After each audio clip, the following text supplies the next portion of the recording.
Hello guys, welcome. Collective reading tayo ngayon. So, tingnan natin kung ano yung energy ng person mo. Be open-minded po, hindi po halos lahat makaresonate. Kaya piliin nyo na lamang. And thank you nga po pala sa mga nag-subscribe, lalo na sa mga bumabalik. Marami pong salamat. Give me the message for collective. Ano yung mensahe dito?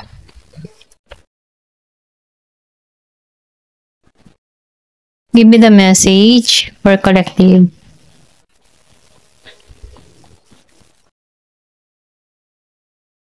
Anong mensahe dito? Meron ditong 9 of Wands.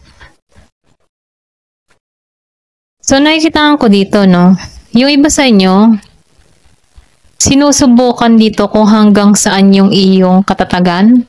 Sinusubukan ka hanggang saan dito yung fate ng tao na to, sa connection na to. Okay, ito lang yung nakikita ko, no? Pero nakikita ko rin dito, no? Yung iba sa inyo, maybe nakaranas ka na sinusubok ka or pwede rin marami kang tanong sa sarili mo kung bakit mo na-experience tong mga bagay na to. Okay? Kumbaga, no, sinubukan dito yung emotion mo. Ito lang yung nakikita ko. Pero ganun pa man, yung iba sa inyo, nakikitaan ko dito, pinagsisihan mo rin din kung yung bang nagsisi ka din kung bakit pinapasok mo tong sa buhay mo, okay? Ito lang yung nakikita ko, or pwede rin sabihin, nagsisi tong tao na to sa'yo, okay? Kung bakit nagganto, or bakit naging ganito yung resulta sa connection na to. Ito lang yung nakikita ko sa Nine of Swords. So, nakikitaan ko dito, meron ditong Aries, Leo, Sagittarius. Merong Scorpio, Cancer, and Pisces. And meron din ditong Gemini. Give me the message.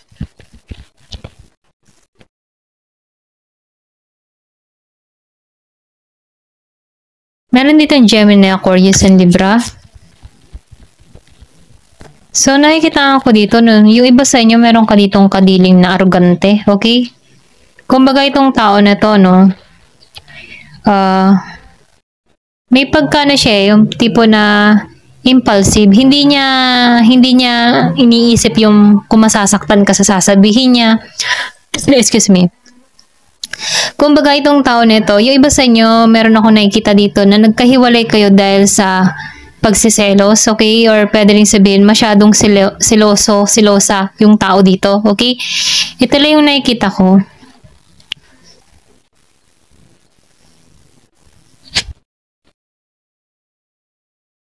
Pero ganun pa man, ano, meron ditong Virgo, Capricorn, Taurus.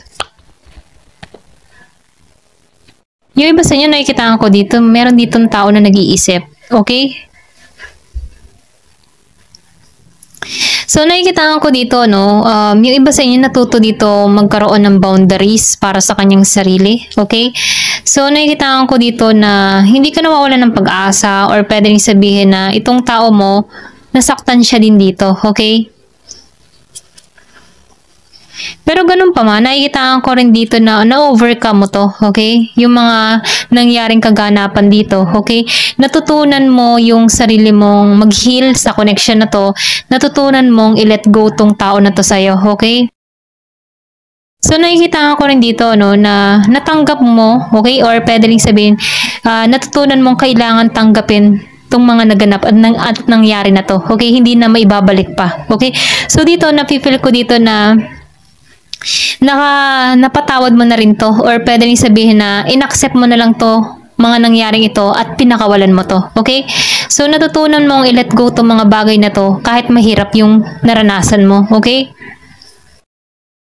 Pero ganun pa man, nakikitaan ko dito, yung iba sa inyo hindi pa rin nakaka-moving on dito sa sitwasyon. Yung iba, no, hindi halos lahat. Meron ditong Gemini, Aquarius, and Libra. Malakas yung Libra and Gemini. So, nakikita ko din dito, no, meron tong naging trauma, or pwede rin sabihin na trauma to sa connection na to, okay? Na sa puntong ayaw niya na magmahal muli, okay? Kumbaga, itong tao na to, nakikita ko dito na nasaktan siya sa nangyari. Kumbaga, meron dito na nagkaroon ng hiwalayan na hindi pa nagkakaroon ng closure, okay? Hindi nagkakaroon dito ng tamang alam mo yung tipong tamang usapan, okay? Para sa bawat isa, sa bawat panig, okay? So nafi-feel ko dito na meron ditong umalis or pwede ring inalisan ka dito ng walang paalam. Nalaman mo na lamang dito na wala na, okay? Kumbaga iniwan ka neto ng parang bula, okay? So itong tao na ito, nakikita ko dito may pagsisising nangyayari or pwede rin sabihin meron tong na-receive na karma dito. Okay? Dahil sa mga ginawa niya sa'yo dito. Ito lang yung na-feel ko. So nakikita ko rin dito, nagigilty to. Nakakaramdam to ng intense na nararamdaman. Kumbaga once na naalala ka ng tao na ito, kinakabahan to. Okay? Pero ganun pa man, nakikita ko rin dito, hindi to panatag, okay? Yung iba sa inyo, hindi panatag. And then, nakikita ko rin dito, ito din yung dahilan, itong nangyari nito, kung bakit hindi ka na nagtitiwala, okay? Kumbaga, nagkaroon ka na ng trust issue. Hindi ka basta-basta nagtitiwala sa tao. Nagiging ka ng maingat, kasi nakikita ko dito, ito yung dahilan kung bakit hindi ka nagiging balanse dahil dito, Kumbaga, itong experience mo dito sa larangan ng pag-ibig nito, ito yung bantipong, ito yung nagturo sa'yo kung bakit nag-iba ka or nag-iba yung pananaw mo about sa love. Kumbaga, nagkaroon ka dito ng trauma sa na-experience mo dito sa tao na to. Ito lang yung nakikita ko. Then yung iba naman sa inyo, nakikitaan ko dito, pwedeng nawalan ka ng amor dito dahil sa tinrato ng tao na to. Okay? Yung iba sa inyo, especially sa Sagittarius, okay? Malakas yung Sagittarius. Nakaranas ka dito ng experience na yung tao mo, hindi niya pinahalagan yung nararamdaman mo. Kumbaga, naging selfish to. Kumbaga, itong tao na to, sarili lang niya ang kanyang iniisip dito. Kumbaga, meron ditong nangahas to na kung saan, ay minsan nangahas, yung bang tipo na kinuha nito kung ano yung meron ka, okay? Kumbaga meron tong bad energy or negative energy, okay? Para siyang tukso, okay? Malaking tukso, naging malaking tukso to para sa'yo, okay? Pero ganun pa man, nakikitaan ko dito na, yung iba sa inyo, nakikitaan ko dito, meron kang seloso, okay? Selosa na kapartner or pwede rin sabihin na ito yung naging dahilan, okay? And then, nakikitaan ko rin dito, yung iba sa inyo, nakikitaan ko dito na meron ka dito ng kadiling na tao na sobrang materialistic, okay? Yung iba, hindi halos lahat. Kumbaga itong tao nito, ginusto ka dahil sa mga material na bagay or pwede rin sabihin sa kaya mong ibigay para rito, okay? Kumbaga yung love hindi pure, okay? Nakikita ko dito na ginusto ka dahil sa mga material or kung ano yung kaya mong ibigay or pwede rin sabihin nagbibigay ka ng pera, mga ganon, okay? Pero nakikita ko rin dito, nagkaroon ka dito ng lamat, okay? Nagkaroon ka ng scars dito sa tao na to, okay? Kasi hindi mo akalaing magagawa nito sa iyo to, okay? Yung iba sa inyo, hindi halos lahat. Pero ganun pa man, nakikita ko dito malakas yung Capricorn, okay? Pero ganun pa man, nakikita ko dito na nagkaroon ka ng katatagan, lakas ng loob, Kumbaga, binangon mo yung sarili mo or pwede rin sabihin, ginising ka dito, Yung iba sa inyo, may ginawa ka dito para makalimot sa tao nito, para makamoving on ka, okay? Para malibang ka dito. Yung iba sa inyo nag-travel or pwede rin sabihin na lumipat ka ng ibang lugar. Yung iba sa inyo yung ba tipo na nag-focus ka sa iyong tagumpay, yung isa yung kabuhayan, okay, para makalimot sa tao na to, okay? Kumbaga, nandun yung determination mo para makontrol muli yung buhay mo. Kasi nafe-feel ko dito, yung iba sa inyo nagkaroon dito ng yung ba tipong manipulate ka, okay? Kumbaga, na-control ka dito, okay? Kumbaga, lahat ng mga gusto ng person mo dito, sinusunod mo. Kumbaga, hindi mo hawak or wala kang kalayaan para sa sarili mo. Pero nafe-feel ko dito, nagkaroon ka ng lakas or katatagan para maibangon mo muli yung sarili mo. Ito lang yung nakikita ko. So, nafe-feel ko dito, meron kang aksyong ginawa, meron pagkilos kang ginawa, nagkaroon ka ng tapang at lakas ng loob, So, nakikita ko dito yung iba sa inyo, nakikita ko dito na nag-moving forward ka para sa kinabukasan mo, okay? Yun yung dun ka tumuon sa kinabukasan mo. At dahil dito, no, nakikikitaan ko dito na malaking pagbabago yung nangyari. Kumbaga, yung iba sa inyo, nabuksan ng kaisipan, nag-matured, and then nakikitaan ko rin dito, hindi ka nawala ng pag-asa eh. Alam mo yung tipo na kahit bumagsak ka or nabigo ka dito, isa lang yung kinapitan mo, si God. Ito lang yung nakikita ko, no. Yung iba sa inyo, no, kumbaga, binangon kang muli dito. Nag-healing ka dito sa nangyari or nagganap sa'yo dito. So, nafe-feel ko dito na hindi ka nawawala ng pag-asa, okay? Yung iba sa inyo naging kalmado, naging okay ang lahat. Before, hindi ka kalmado, ang dami mong isipin, pero natutunan mong i-handle yung sitwasyon ng maayos, okay?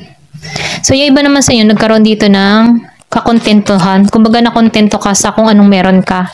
So, nakita ko dito lahat ng mga hiniling mo natupad, okay? Malakas yung Aquarius. Give me the message. Ano pa yung mensahe?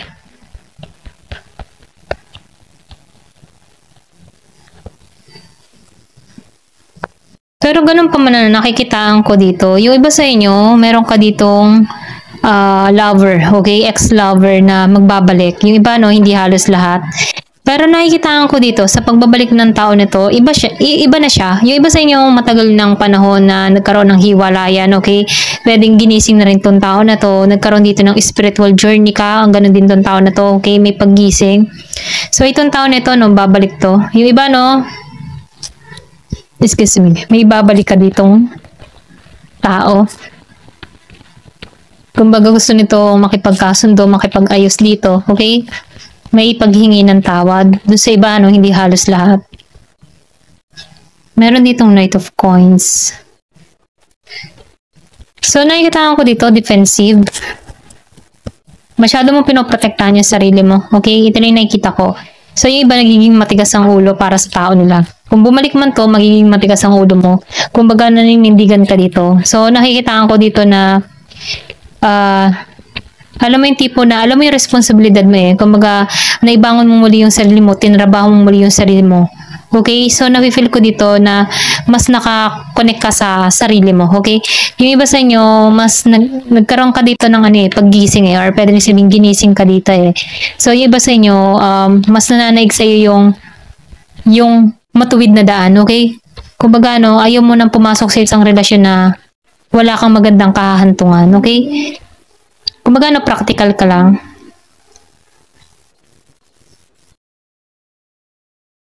So, kasi nakikita ko dito, kaya hindi mo to pagtutuunan ng pansin. Yung iba sa inyo, abusado yung person mo. Okay?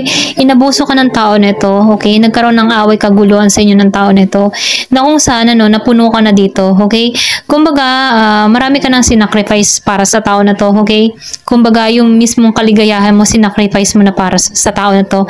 Pero ganun pa man, itong tao na ito, nakikita ko dito, gusto nitong makipag-ayos. Okay? Ito lang nakikita ko. Pero ganun pa man, ano, kung makikita mo sa Five of Swords, merong hawak yung lalaki ng bulaklak, pero meron din siyang hawak na kutsilyo sa likod. So, nabibili ko dito, wag mong pagkakatiwalaan tong tao na to, no? Kasi pwede kang maloko muli dito. Ito rin nakikita ko.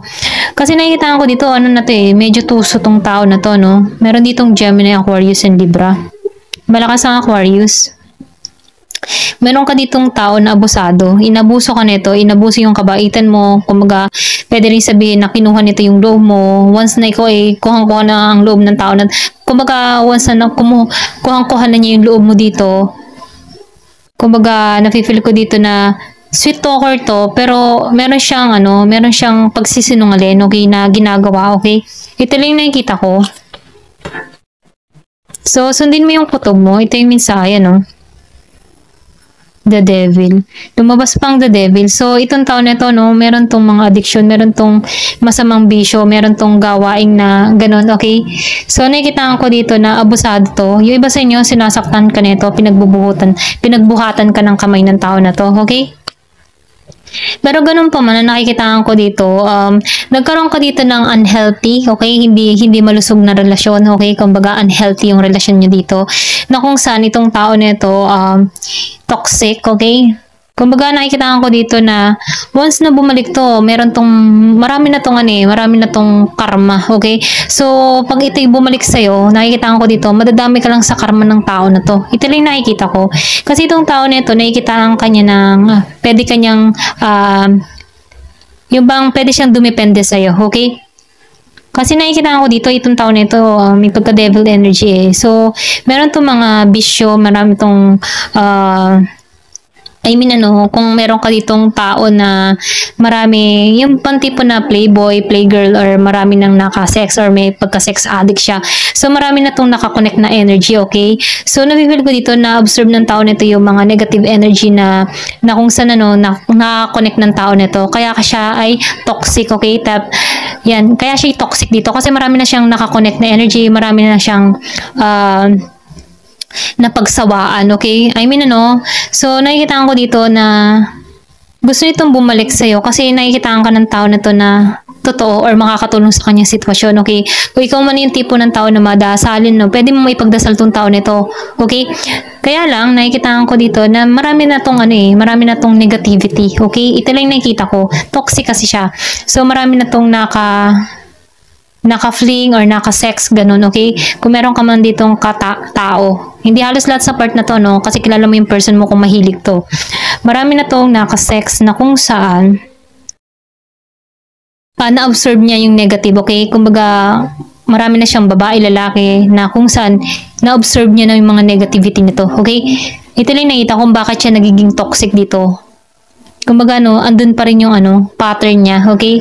So, nakikita ko dito, hindi pa nito nare-resolve yung kanyang issue, okay? So, itong tao nito, marami siyang issue sa katawan. Na kung saan, ikaw kasi dito, nakikita ko dito na, andun ka saan mo sa matuwid mong daan, okay? Kumbaga, nagiging kang maayos or pwede sabihin na tinanggal ka dito kasi para mailayo ka sa karma ng tao na to. Okay, ito lang nakikita ko kasi nabibigil ko dito kinakarma to eh. Ito lang nakikita ko kaya to ibabalik sa'yo dito kasi para makaligtas siya sa karma niya dito. Okay, ito lang nakikita ko kaya lang pwede kang madamay dito. Kasi kung marami na tong naka-fling-fling or marami na siyang niloko dito, matik talaga nakakarmahin tong tao na to. Ito lang nakikita ko, no? So, hindi halos lahat sa part na to. Ito lang yung nakikita ko. So, tingnan natin dito kung ano yung mensahe para sa iyo. Sa part na to, hindi halos lahat ha. Ito lang yung nakikita ko dito. Kung meron ka man dito ng tao na kadiling na mahilig sa sex, marami na itong na-observe na negative kasi marami na siyang naka-sex na tao. Okay? So, na-observe nito yung mga negative energy ng tao na to. So, hindi na siya pure. Okay? So, ano itong mensahe sa'yo? Ayan. Hindi to. Kuha tayo ng isa pa. 1, 2, 3, 4. So, meron ka ditong 1, 2, 3, 4. Persistence. So, sinasabihan ka dito, no, keep going. So, sinasabihan ka dito, no, keep going. You have complete a task that is alignment with your soul journey. The divine is letting you know that it sees you and that all of your persistence is paying off. You are being acknowledged.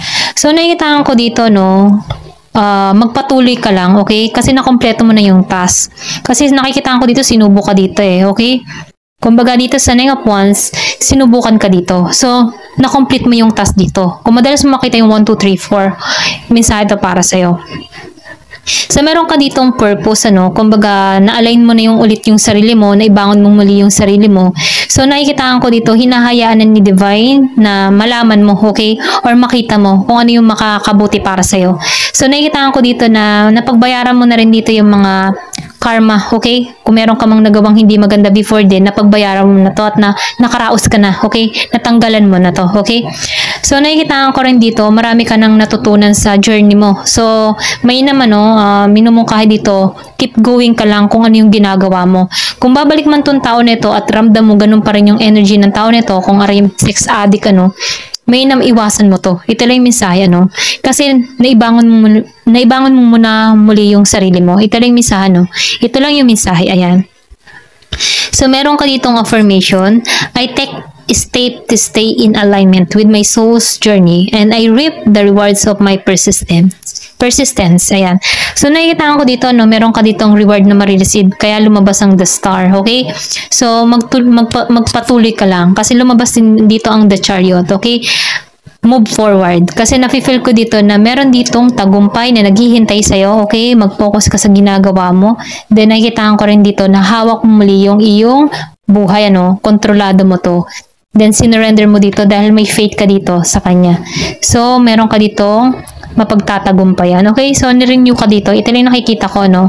Meron ka ditong marireceive na tagumpay. Meron kang reward na marireceive dito. Okay? Kailangan mo lang dito ay huwag magpatukso dito sa tao na to. Ayan. Ito lang yung mensahe sa'yo. Thank you for watching. Love and peace.